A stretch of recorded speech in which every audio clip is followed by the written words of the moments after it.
Olá, alunos! Como vocês estão? Tudo bem com vocês?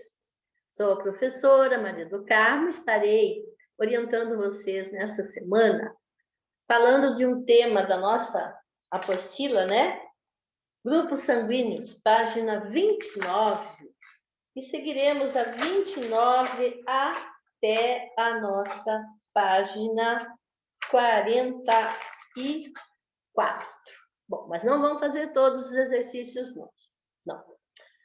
Alunos, então nós vamos falar sobre grupos sanguíneos, sistema ABO.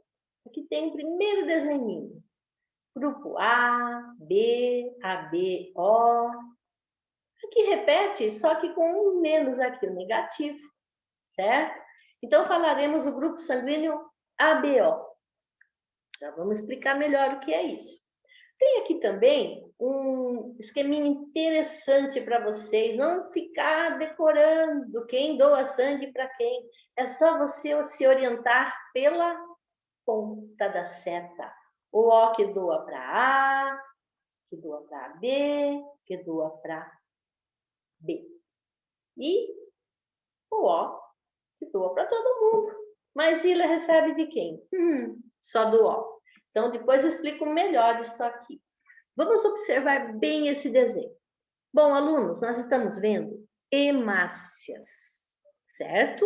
Por quê? Porque nas hemácias é que ficam grudadinhas, aderidas, certos anticorpos. Então, quando nós falamos do grupo sanguíneo A, eu vou ter um tipo de anticorpos grudadinho na hemácia que caracteriza o grupo sanguíneo A. Quando a pessoa tem grupo sanguíneo B, então ela tem nas suas hemácias um anticorpo característico para tipo sanguíneo B.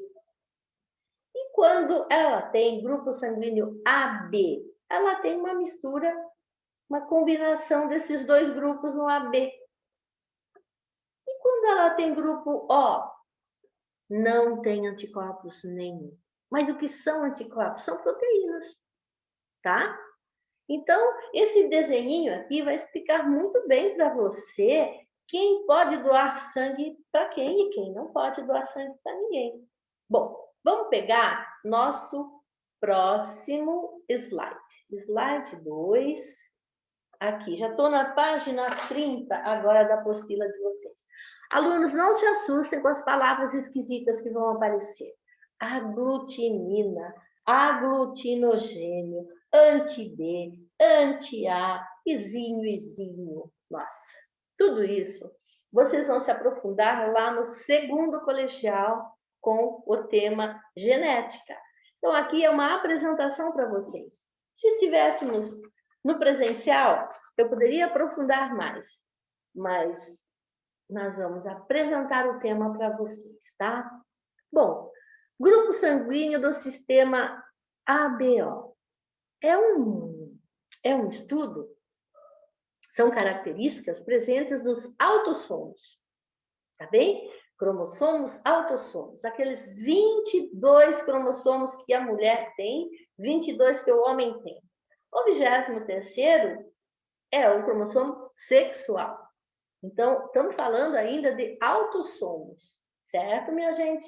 Então, esses 3 grupos sanguíneos são determinados por uma série de 3 alelos, cuja relação de dominância é entre A e B, que domina O, ou, olha o que aparece agora, isão azinho, do que mais que aparece? Igual isão bezão, que domina o gene recessivo izinho. Falou em izinho, falou de grupo sanguíneo O. Vamos lá, grupo sanguíneo A, B, AB, O, né? Então, nós temos aqui, são 6 as combinações diferentes para esses 3 genes alelos. Já vou mostrar onde estão esses 3 genes alelos. Calma aí.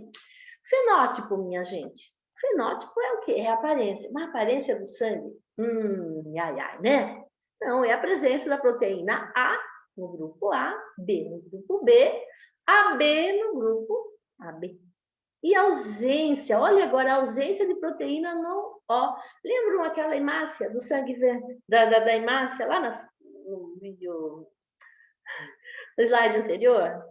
Não tinha nenhuma proteína lá. Então, é a ausência de proteína AB. Como que eu faço exercício de genética envolvendo o grupo sanguíneo ABO? Usando esse genótipo, isão. Vamos deixar isso aí para depois. Bom, relação antígeno-anticorpo. Minha gente, antígeno-anticorpo está ligado ao nosso sistema imunológico de defesa, certo? Então, o nosso sangue, ele entende, né, que todas as moléculas estranhas ou antígeno que entram no nosso corpo vão ser rejeitadas. Então, estou falando aqui de uma transfusão errada, tá? Uma transfusão onde a pessoa pôs um sangue errado no indivíduo.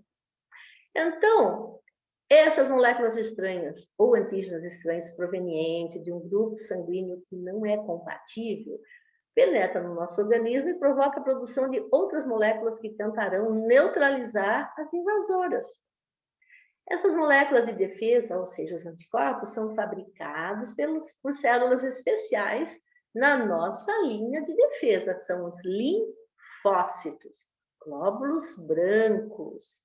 As moléculas de defesa, né? Então, os anticorpos, elas vão trabalhar de forma a desmontar, desativar aquela proteína esquisita, estranha daquele grupo sanguíneo errado, que não é compatível, tá? Então, nós vamos ter aqui um monte de palavras estranhas para vocês. Ó, aglutinogênio é a presença de uma determinada proteína lá na hemácia. Aglutinina é a presença de uma proteína lá no plasma. Então, nos grupos sanguíneos, as proteínas na superfície das hemácias são os anticorpos, ou aglutinogênios, e os anticorpos no plasma são as aglutininas. Bom, cada caráter é determinado por 2 genes alelos, tá? Um de origem materna, um de origem paterna. Porém, certas características são determinadas por mais de 2 alelos para o mesmo caráter. Mais de 2 alelos para o mesmo caráter. Olha lá, eu tenho caráter grupo sanguíneo e tenho 3 tipos de sangue. A, B, AB, ó, tem 4 aí, né? Mas aí fala 3, né?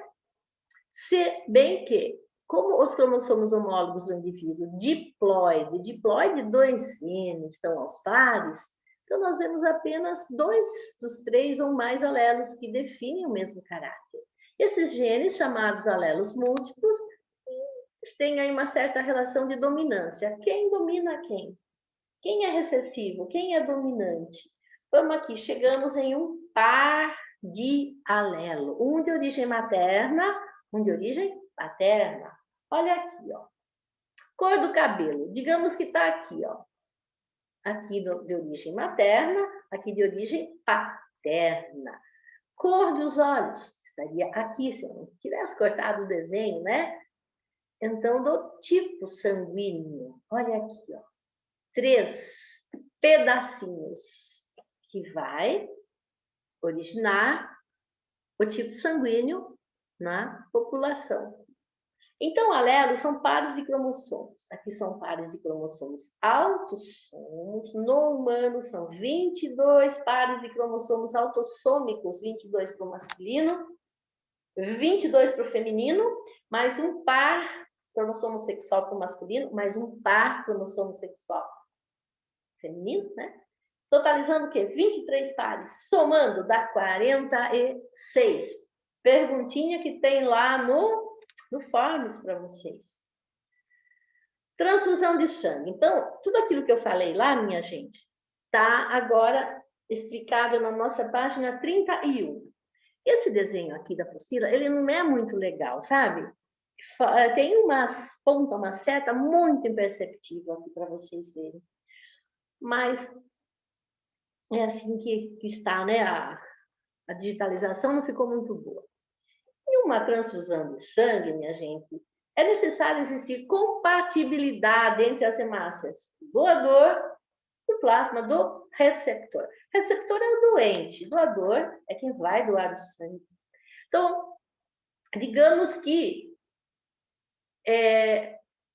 não foi colocado sangue certo na pessoa, tá? Então, vai ocorrer o que lá dentro da corrente sanguínea? Ocorre a reação de aglutinação, quer dizer, vai formar o que? Grumos, pacotinhos de hemácias.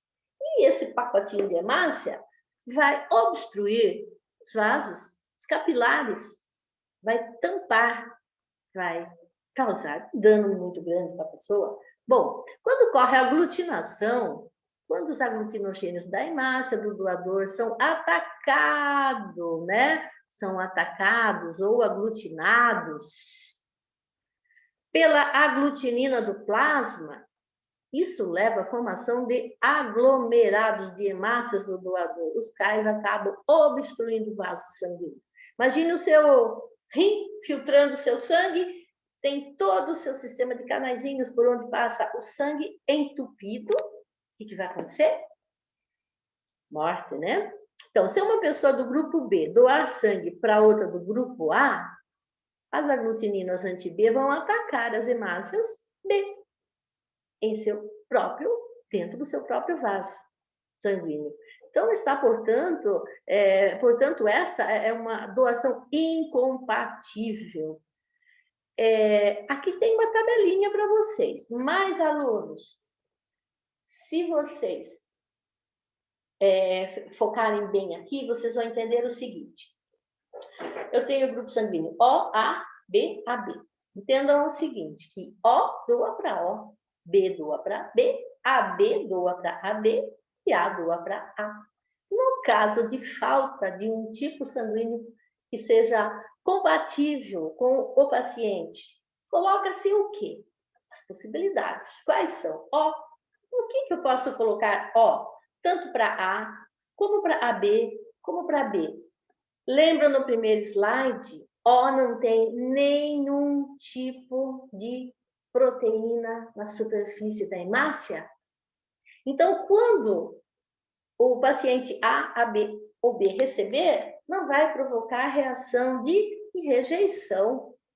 Não vai ocorrer um ataque, certo? Pelas aglutininas de quem está recebendo. Agora, se você quiser colocar, então essa aqui é um esqueminha de cima para baixo. Se você quiser a burrada, né, de colocar um sangue A no O, incompatibilidade. AB para O, incompatibilidade. B para O, incompatibilidade. Certo? Então, essa é uma tabela que ela funciona de cima para baixo. Na apostila de vocês tem o exercício 6, que vocês vão encontrar por aqui a resposta. Então, vamos agora caminhar um pouquinho mais. Bom, para a página agora, 38. Página 38, vamos falar um pouquinho para vocês daquele probleminha chamado fator RH ou doença hemolítica do recém-nascido. Minha gente, o que significa falar de uma doença hemolítica do recém-nascido? Hemolítica vem de sangue, vem de transfusão inadequada ou características ligadas a um fator que nós temos no nosso corpo. Então, tudo isso foi descoberto por Landsteiner em 1940. Nessa época, aconteciam muitos problemas com transfusão sanguínea. Muitas pessoas morriam porque não se sabia direito quais eram esses antígenos, esses anticorpos, essas proteínas que havia na hemácia ou no plasma das pessoas.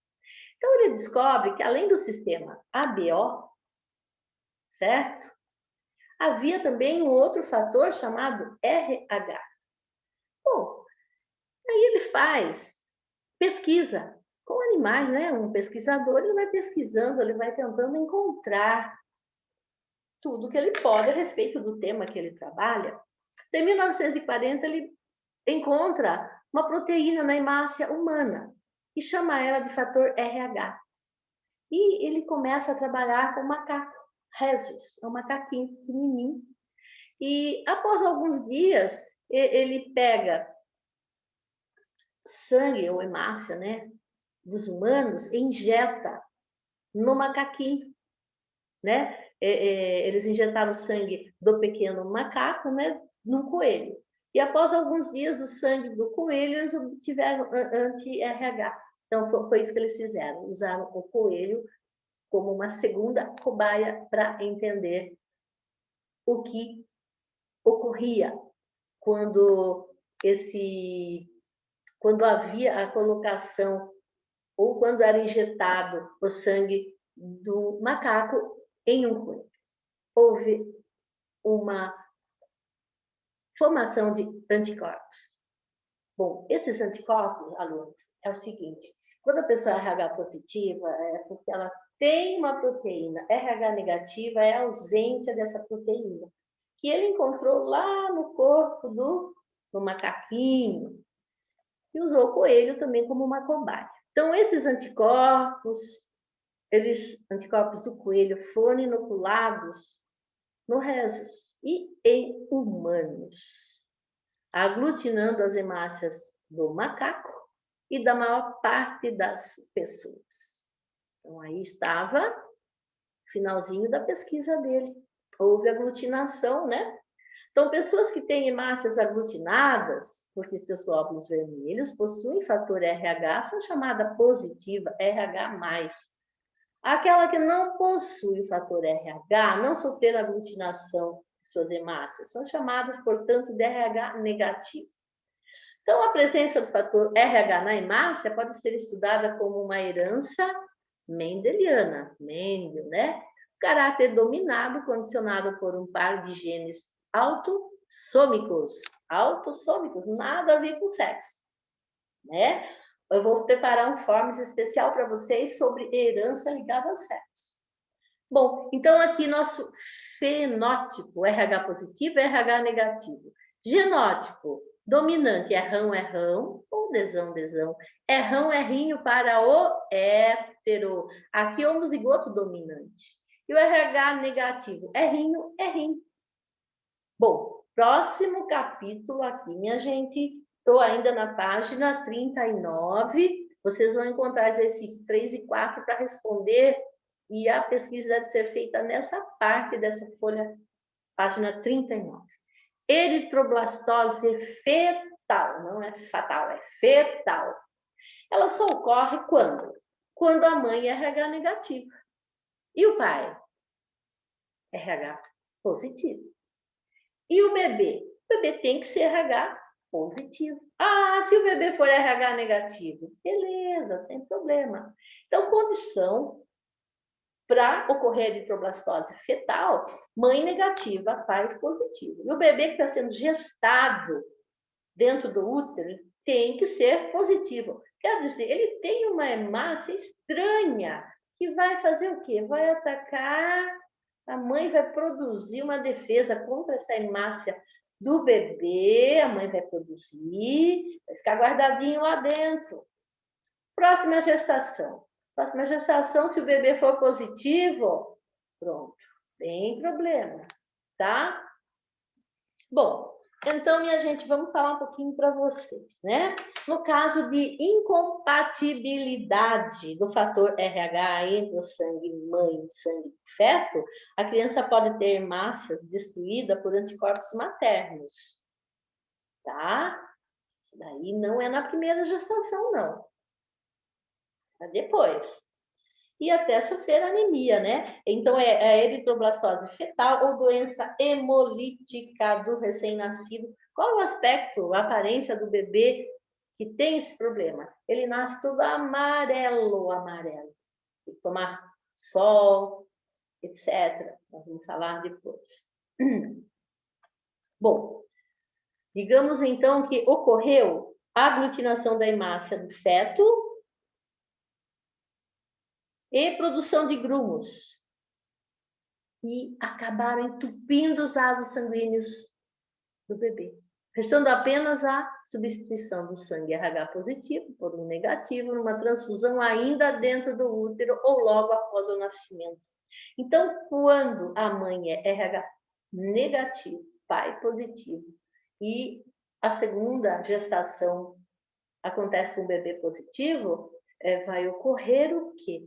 Ocorreu a aglutinação das hemácias do feto, tá? Que entupiram as veias do bebê.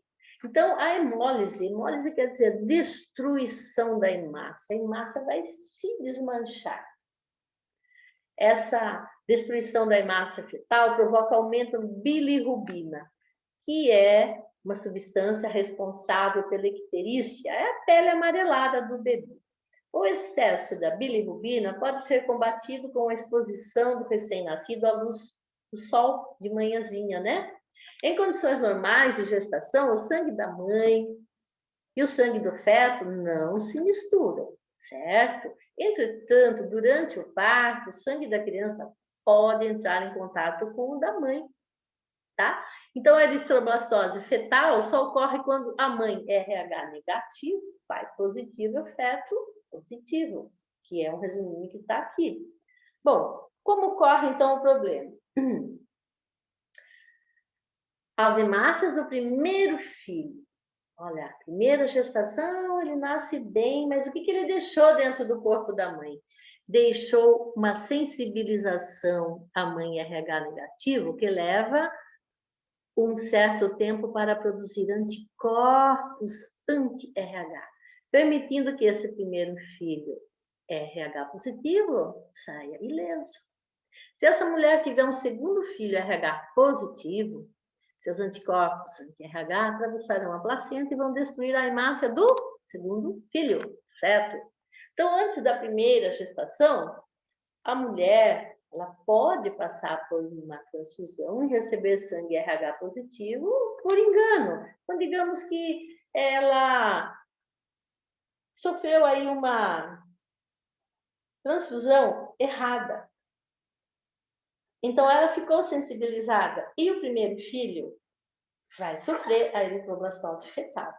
Então, pode acontecer aí um erro e, por algum motivo, ela pegou um sangue RH errado, foi transfundido nela, então ela vai ter probleminhas já com o primeiro bebê. Se não, é só com o segundo ou terceiro, se for positivo, né? Então, vamos aqui, minha gente, eritroblastose fetal. Ó, primeira gravidez, mãe RH negativo, desenho ou errinho. A criança é RH positivo, porque ela herdou do pai.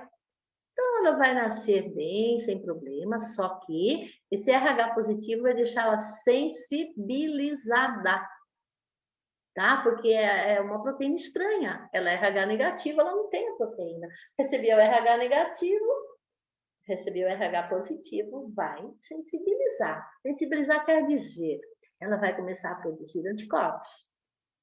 Acontece o parto, tá? E nessa hora, pode ocorrer a passagem de hemácias fetais RH positivo para o sangue da mãe, que é negativo. E aí, o organismo da mãe fabrica anticorpos anti-RH. Bom, segunda gravidez. Por azar, o bebê é positivo também, né? Mulher já é sensibilizada, ela vai produzir muitos anticorpos anti-RH. E vai ocorrer o quê? A passagem de anticorpos anti-RH para a circulação fetal. Então, nesse caso, a criança corre sérios riscos de saúde. Mas, hoje em dia, existe transfusão de sangue, enfim, corrige seu problema. Prevenção da eritroblastose fetal para a mãe. Ela pode tomar, quando ela sabe que ela tem o RH negativo, ela deve tomar, antes, né, da gravidez, logo após o parto do primeiro filho, uma injeção com uma quantidade de anti-RH, para destruir as hemácias RH positivo, né? Feto que sensibilizaram essa mãe. Então, ela toma uma vacininha. Para exercícios, minha gente, nós temos aqui, ó, fenótipo. RH positivo, RH negativo. Genótipo, que está lá dentro do DNA. Errão, errão ou errão, errinho, para sangue positivo. Errinho, errinho, negativo. Então, você percebe aqui que o positivo é dominante, porque ele está presente na maior parte da população, tá? E o RH negativo, errinho, errinho, é recessivo e ele está presente em menor quantidade na nossa população. E para fazer o cruzamento aqui no quadradinho? Esse cruzamento ele é utilizado dentro do quadro de Punnett, tá? Onde você coloca, ó, gametas produzido pela mãe, RH positivo, a mãe. Produzido pelo pai, RH negativo. Tirou daqui. A hora que você faz o cruzamento, você tem aqui uma criança de sangue positivo, outra criança de sangue positivo, já deu o quê? 50%. E aqui, ó, a outra possibilidade, errinho, errinho, errinho, errinho. Mais duas crianças de sangue negativo. Aí é 1 por 1, ou 50 por 50, ou meio por meio. Resolver problemas de genética, minha gente. Nós estamos agora na nossa página, vamos lá, 40. Página 40. Um casal em que o homem é sistema AB, RH negativo, e a mulher é O, RH positivo. E ela é heterozigota. Tem uma criança. Qual a probabilidade dela ser do grupo A? Então, aqui nós vamos chegar lá naqueles alelos que eu passei pela matéria, né? Então, se ela é a B, ela tem isão, isão, azão, bezão, errinho, errinho, tá? Porque